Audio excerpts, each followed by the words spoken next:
성도 여러분, 살면서 실수하지 않고 잘못을 범하지 않는 사람이 이 세상에 존재하겠습니까? 존재하지 않을 겁니다. 인간은 모두 실수하고 때로는 큰 잘못을 범합니다.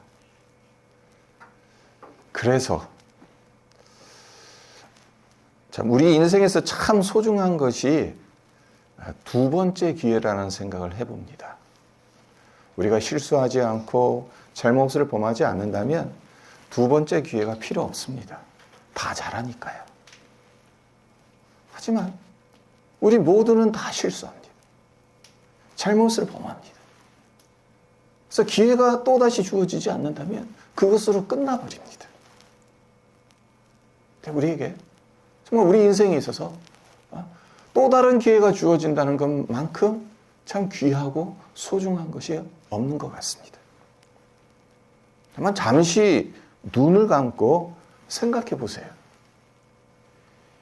여러분의 인생에서 가장 아찔했던 순간, 이젠 끝이구나 싶었는데 기적처럼 기회가 다시 주어진 적은 없습니까? 예를 들어서 직장에서 치명적인 실수를 저질렀는데도 해고되지 않고 한 번 더 기회를 얻은 적은 없습니까?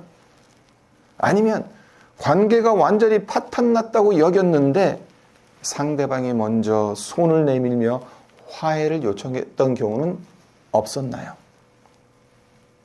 만약 그런 일이 실제로 일어났었다면 어떤 느낌이 들겠습니까? 먼저는 가슴을 쓸어내리며 안도하겠죠. 살았구나. 또 내게 기회가 오는구나. 그리고는 상대방의 배려와 관용에 대한 감사의 마음이 들겠고, 이 은혜는 절대 잊지 말아야지라는 마음이 들 것입니다. 세상에서 우리가 살아가는 데 있어서도 우리에게 또 다른 기회를 제공한 사람에 대해서 우리가 감사합니다. 그 은혜에 늘 마음에 새기고자 합니다. 네, 하물며 우리의 삶에서 수없이 많은 기회를 제공하신 하나님의 은혜는 어떨까? 우리는 생각해 볼 필요가 있다는 겁니다. 오늘 함께 나누고자 하는 이야기는 하나님께서 우리에게 수없이 반복해서 제공하시는 또 다른 기회에 관한 이야기입니다. 모든 죄를 압도하는 하나님의 사랑 이야기죠. 오늘 본문 말씀인 호세아서는 하나님의 사랑이 어떤 사랑인지를 참 우리 인간의 눈으로 바라보면 참 이상합니다. 납득이 안 돼요. 이해가 안 돼요. 하지만 이보다 더 드라마틱하게 보여줄 수 없는, 가장 드라마틱하게 보여주는 책이라 할 수 있죠.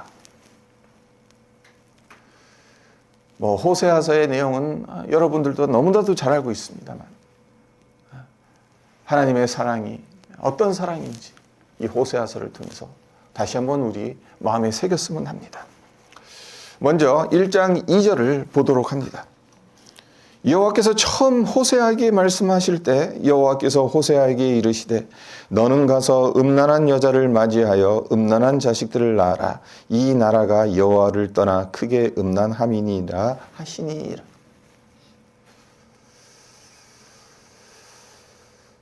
자, 하나님께서 호세아를 선지자로 부르셔서 처음 하신 말씀이 뭐라고 지금 기록되어져 있습니까? 너는 가서 음란한 여자를 맞이하여 음란한 자식들을 낳아라. 호세아가 선지자로 부름을 받고 하나님께로부터 처음 받은 말씀이 이 말씀입니다. 이게 말이 됩니까? 하나님께서 내리신 명령이라고 믿겨지십니까?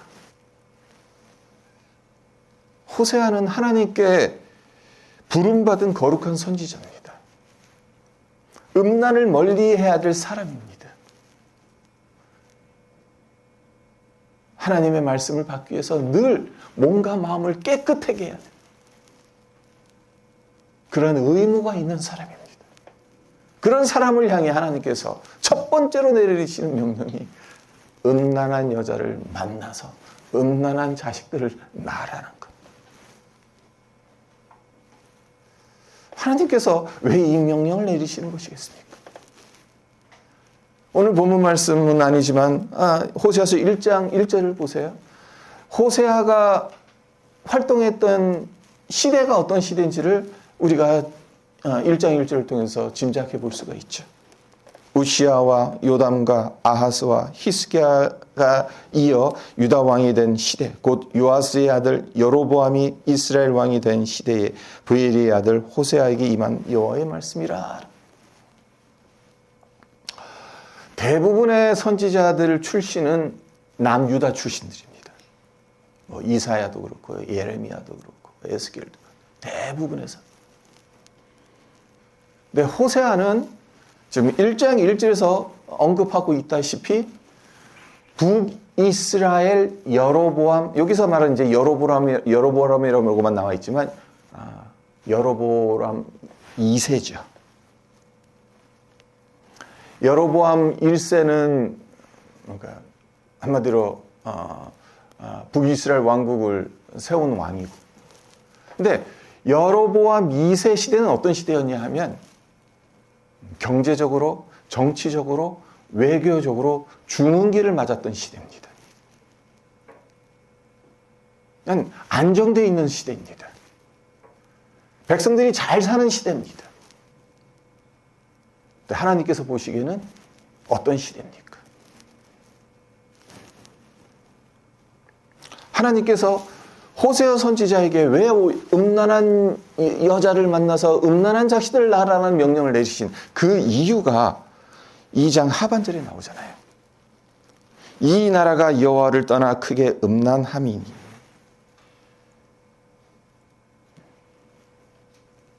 겉으로 보기엔 지금 북이스라엘 왕국은 번성기를 누리고 있습니다. 안정된 삶을 살고 있습니다. 문제는 그 가운데서 하나님을 떠난 겁니다.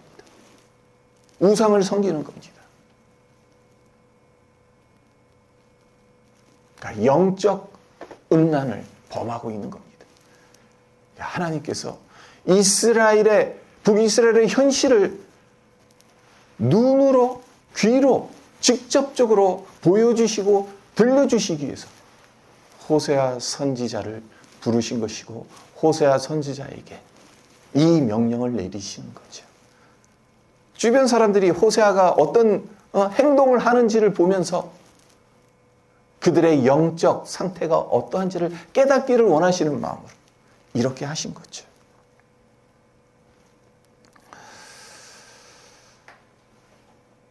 자, 앞서 말씀드린 것처럼 호세아는 자기 자신을 정말 구별시켜야 하는 거룩한 선지자예요. 음란을 멀리해야 되는 사람이에요. 이와 반면에 음란한 여인, 달리 말해 창녀는 고대 사회에서 어떤 존재입니까?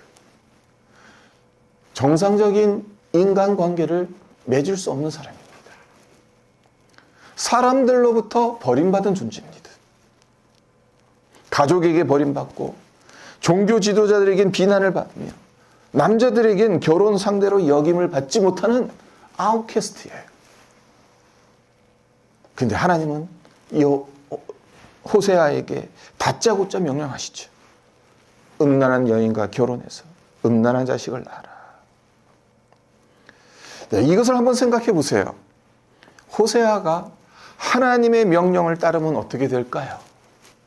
하나님의 말씀대로 음란한 여인을 만나서 음란한 자식들을 낳으면 세상 사람들은 어떻게 평가할까요? 고지곳대로 하나님의 말씀대로 했으니까 훌륭한 사람이구나, 정말 참 선지자라구나 라면서 존경의 박수를 쳐줬을까요? 그렇지 않을 겁니다. 아니, 선지자라며 하나님의 말씀을 대언받은 거룩한 자라며, 그런데 어떻게 음란한 여자와 결혼해서 음란한 자식들을 낳을 수 있어? 그 생각이 들겠죠. 그렇게 비난하겠죠. 손가락질 하겠죠.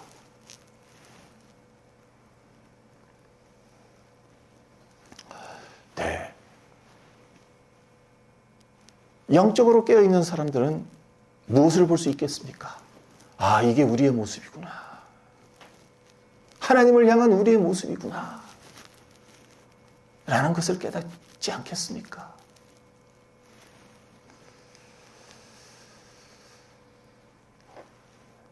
네, 중요한 건 호세아가 하나님의 이 명령을 국말없이 따랐죠. 토달지 않았습니다.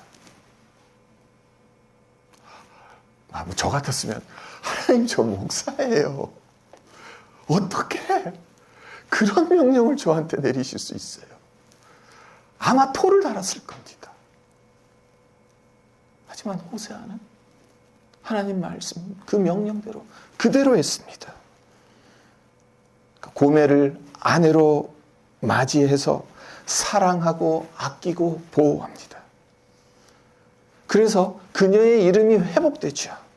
사람들 앞에 떳떳하게 설 수 있게 해줍니다. 더 이상 불안정한 삶이 아닌 안정된 삶을 영위할 수 있게 해줍니다. 자, 그렇다면 고멜은 어떻게 해야 합니까? 남편 호세아를 사랑하고 가정을 잘 꾸리면 좋잖아요. 남편이랑 자식들이랑 행복하게 오손도손 살면 얼마나 좋습니까? 하지만 그런 식으로 이 이야기가 끝납니까? 그렇게 끝나지 않습니다. 몇 년이 흐릅니다. 그리고 고멜은 세 자녀의 엄마가 됩니다. 겉으로 보기엔 행복한 가정을 꾸리고 있습니다. 아쉬울 것 없는 세 자녀의 엄마로 가정을 잘 꾸리는 것처럼 보였어요. 하지만 어느 날 아침 호세아가 눈을 떠봤더니 아내가 없습니다. 집안 어디를 찾아봐도 보이지 않습니다. 집을 나간 거죠. 남편과 자식을 버린 겁니다. 근데 이것을 호세아 기자가 어떤 식으로 기록하고 있습니까? 3장 1절에 이런 식으로 기록을 하고 있죠.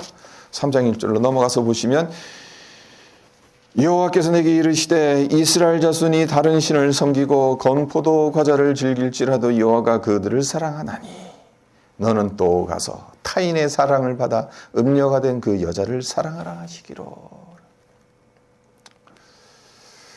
자, 고멜이 타인의 사랑을 받아 음녀가 됐다. 이전의 삶으로 돌아갔다는 의미지 않습니까?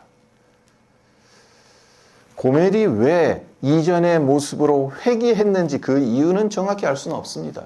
성경에서 침묵하고 있으니까. 네, 짐작할 수는 있죠. 우리 속담에 재벌은 남주나라는 속담이 있습니다. 그것처럼 호세아에게서 사랑을 받았어도 방탕함이라는 옛 습관에서 벗어나지 못했기 때문에 원래의 모습으로 돌아가 버렸다 라고 짐작할 수도 있는 거고요. 아니면 안정된 일상의 삶이 지루해서 나는 자유를 원해. 다람쥐 쳇바퀴 같은 이 인생 피곤해. 차라리 옛날에 살았던 그게 훨씬 나한테는 더 좋아. 그러면서 뛰쳐나갔을런지도 모릅니다. 그 이유가 무엇이 되었든 중요한 게 무엇입니까? 그 행동이 그녀를 죄의 노예로 묶어버렸다. 호세아의 아내로 살았을 땐 이제 더 이상 음란한 여인이라는 딱지가 안 붙었습니다. 하지만 호세아를 떠나 이전의 모습으로 다시 돌아가게 돼요. 그 딱지가 그녀에게 또다시 붙죠. 음녀라는 딱지가 다시 붙게 됩니다. 자, 이런 고멜의 행동에 대해 우리 같으면 어떻게 반응하겠습니까? 자, 이 여자는 구제불능이다. 나를 만나기 전 음란하게 살았던 것은 용서할 수 있어도 이건 못 참지. 화를 내고 고멜이 제 발로 돌아와도 받아주지 않을 거죠.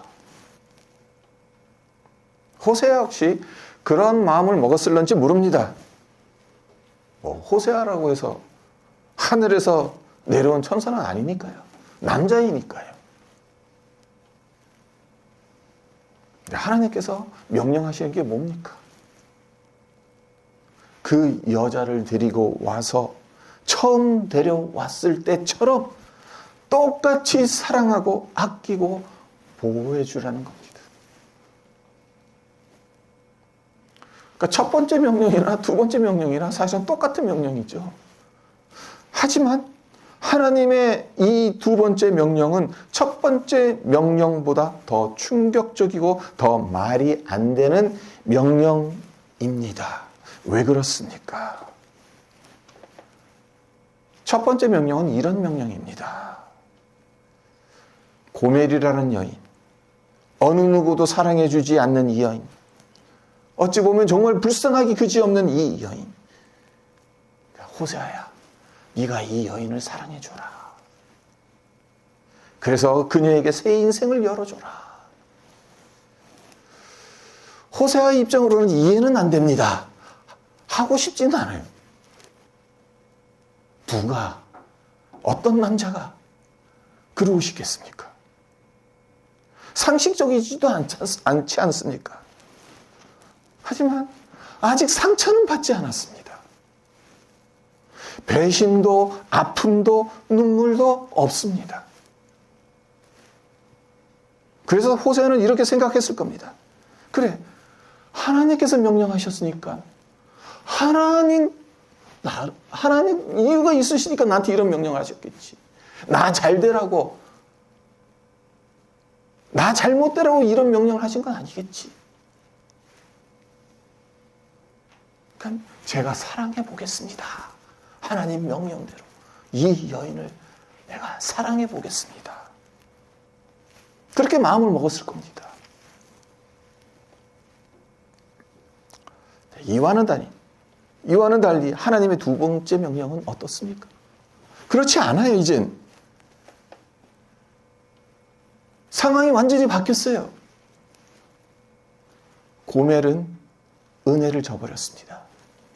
사랑을 배신했습니다. 호세아의 명예와 가정을 짓밟았고 그의 마음을 산산조각 냈습니다.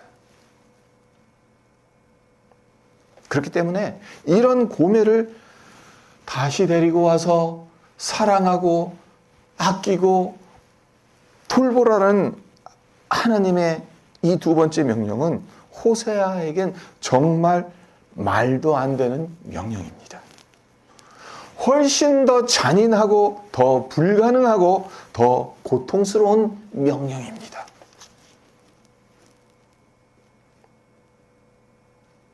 그런데도 호세아는 또다시 하나님의 이 두 번째 명령도 군말 없이 순종하죠. 고멜을 찾으러 나갑니다. 네. 그런데 이전에 음란한 여인으로 돌아간 아내를 찾으려면 어디로 가야 하겠습니까? 뻔하지 않습니까? 도서관에 갔겠습니까? 아니면 교회를 갔겠습니까?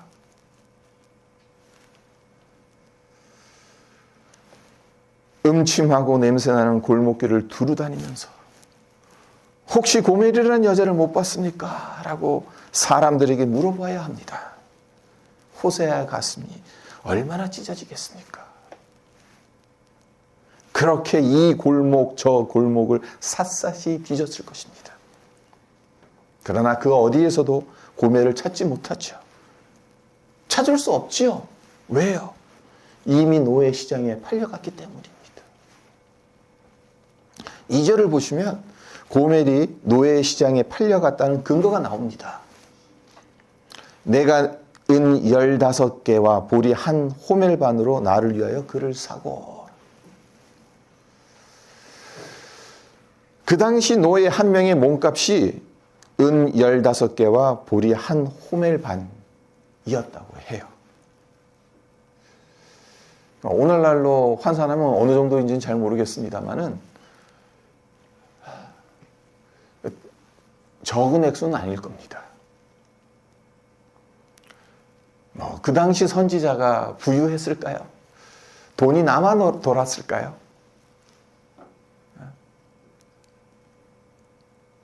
네. 호세아로서는 사실 거금입니다. 네. 이것을 지불하죠.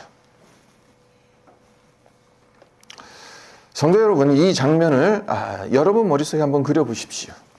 호세아는 지금 노예 시장에 서 있습니다. 그리고 그의 아내 고멜이 참 사슬에 묶인 채 최고 입찰자에게 팔리기를 기다리고 있습니다. 호세아는 고멜을 알아보았을 거고 고멜 역시 호세아를 알아봤겠죠. 네. 어느 순간에 두 사람의 시선이 마주쳤을 겁니다. 네. 고멜이 자신을 바라보는 호세아의 눈을 똑바로 쳐다볼 수 있었겠습니까?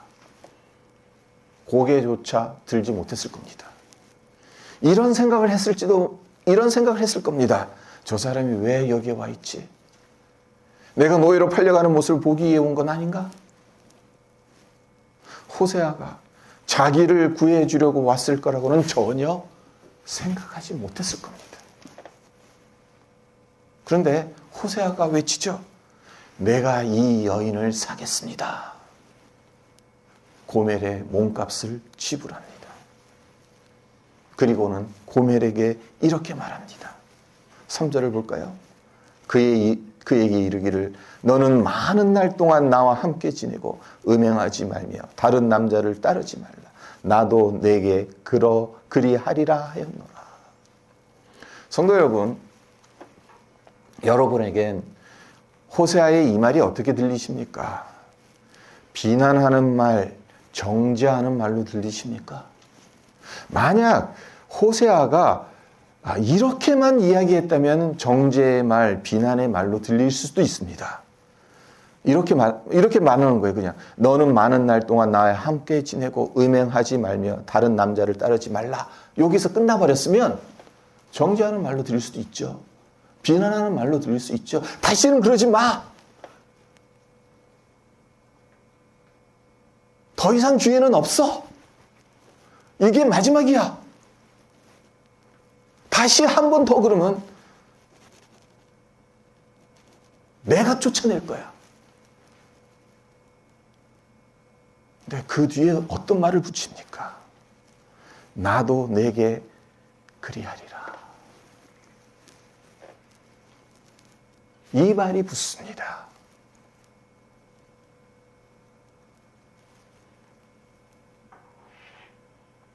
어떤 말입니까? 비난의 말입니까? 정죄의 말입니까? 고멜의 입장에서 호세아의 이 말을 들었을 때 어떤 마음이 들겠습니까? 수치스러움과 죄책감과. 그래서 호세아의 눈을 똑바로 쳐다볼 수 없었던 이 말 한마디에 그의 죄책감이 눈 녹듯 사라지지 않았겠습니까? 아내에게 버림받은 남편이 남편을 버리고 이전의 삶으로 돌아간 아내에게 영원한 신실함을 약속하는 말을 건넨 겁니다. 사랑의 고백을 한 겁니다. 여러분들도 잘 알고 계시다시피 호세아는 궁극적으로 예수님을 예표하죠. 그리고 고멜은 우리를 예표합니다. 우리가 고멜입니다. 우리는 주님께 받은 사랑으로 살아가다가도 세상의 유혹 앞에서 쉽게 마음을 빼앗깁니다. 물질, 욕망, 인정, 쾌락 이 모든 것들이 잠시의 달콤함으로 우리를 끌어당깁니다. 우리를 묶어버립니다. 하지만 주님은 그런 우리를 정죄하거나 비난하지 않으십니다. 그 대신 나와 함께 지내자. 나도 내게 그리하리라. 내가 너를 사랑한다. 주님의 사랑은 우리를 부끄럽게 하지 않는다는 겁니다. 우리에게 죄책감을 가져다 주지 않는다는 겁니다. 우리의 마음을 녹이지요. 그 사랑 안에서 진정한 자유와 평안을 누리게끔 해준다는 겁니다. 그래서 이 사랑을 진정 경험한 사람, 이 사랑을 진정 믿는 사람은 달라집니다. 죄책감 때문에 바뀌는 것이 아니라 사랑 때문에 변하는 겁니다. 오늘 호세아의 이야기에서 우리가 봐야 하는 것이 무엇이겠습니까?